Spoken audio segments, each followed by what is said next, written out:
All right, Jenks, we've got not a full slate, but a pretty healthy slate in baseball tonight. Let's start off with the Giants and the Mets. Tyler McGill making the start for the Mets as their favorites, minus 120 on the money line. Total is 6.5 runs. This is a very low total, and I think that's what jumps off the page to me.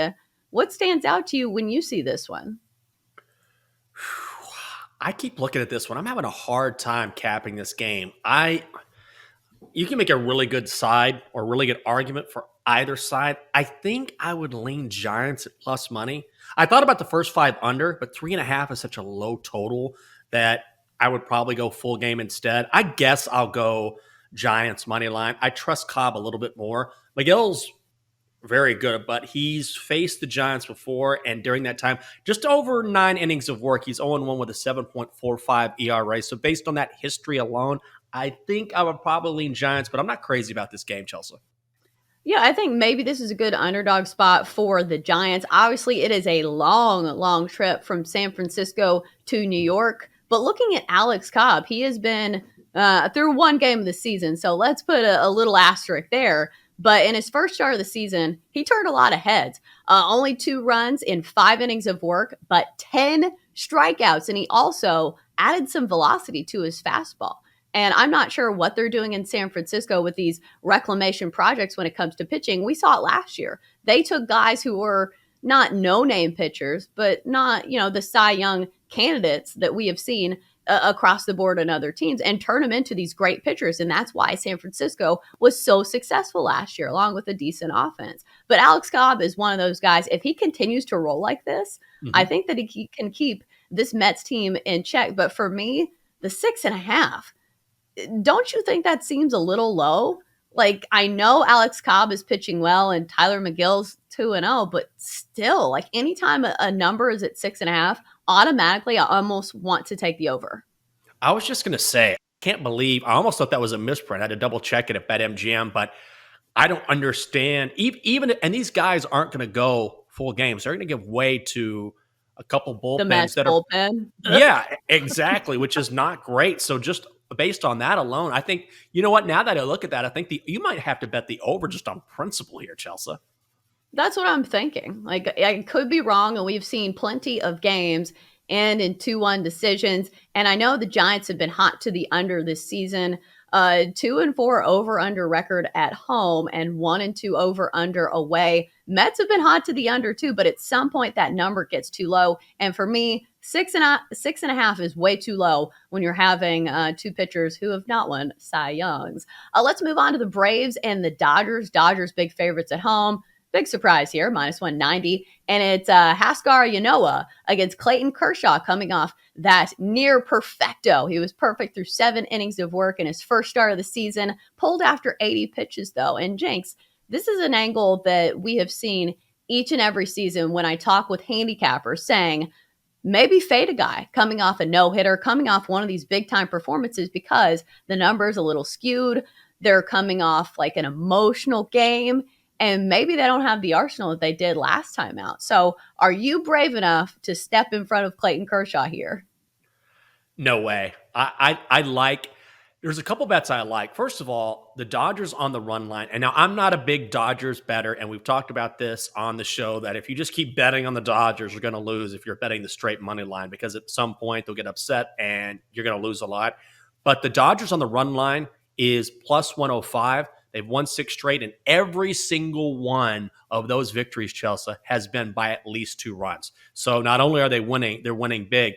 But when you look at Inoa getting roughed up in the first start of the season, the Braves also hasn't been hitting the ball. They've struggled early on putting the bat on the ball. So I know it's easy to fade Kershaw here. I sort of like Dodgers' first 5 run line at minus 135. It's a touch juicy, but Kershaw only pitched 80 pitches in that first outing, so it's not like they wore him out. He probably is going to be on a pitch count here, but if he comes out and is a semblance of what we saw in that last game, and I know it gets roughed up by a Dodgers lineup that's been hitting the ball and just raking, I really like that bet quite a bit.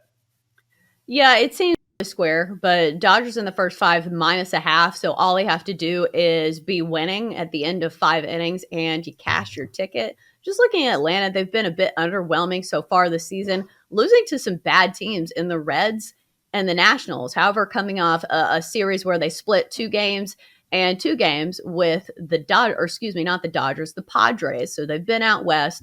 And then looking at the Dodgers, my goodness, they continue to roll 1, 2, 3, 4, 5, 6 straight wins for LA, covering the run line in every single one of those games. So if you want to play the full run game, excuse me, full game run line in this one, I probably wouldn't talk you off of it.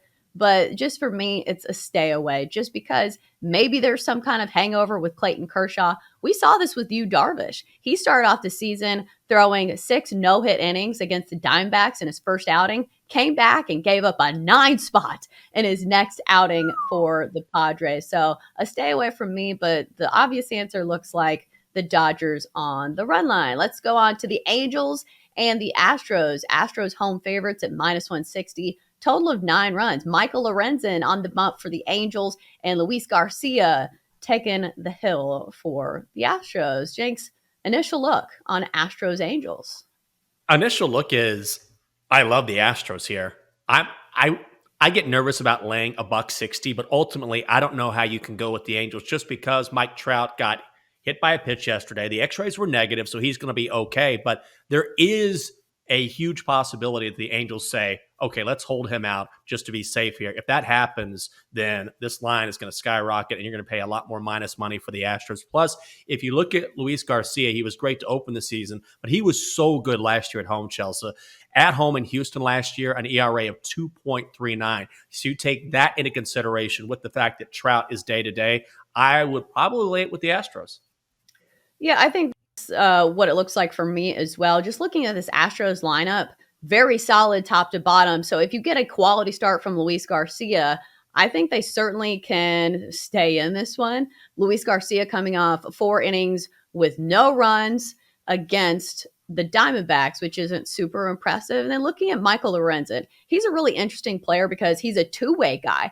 He played on the Reds and was playing outfield and was pitching out of the bullpen. One of the most athletic guys I feel like we have in baseball. He's on the same team as Ohtani, so he's not going to get the two-way player recognition that he might get otherwise. But coming off his first outing of the year, going 6 innings, only giving up a run and striking out 7, but that was against the Marlins, one of the most strikeout-prone teams in all of baseball. So I think maybe you look at a strikeout prop for Michael Lorenzen and go under, just because this Astros lineup is striking out under 20% of the time, one of the most patient lineups in all of baseball, despite not having any trash cans to bang on. So I know that people are going to revert back to that, but also they're patient batters. They're walking a lot. So overall, the better lineup for me. And I think maybe the numbers are a little skewed from Michael Lorenzen's first start, but -160, I think that's over the threshold for me. I think Yeah. -150 is where I draw the line. I'm the same way. I'm not going to bet that game, but I can't make a strong case for the Angels here, particularly with Trout. Now, Mike Trout may play, but even if he does, I just love Garcia, the way he started the season, how good he is at home. So it's a no play for me unless I'm feeling really, really strong about it. But keep an eye on that. If you like the Astros, I would definitely get them now.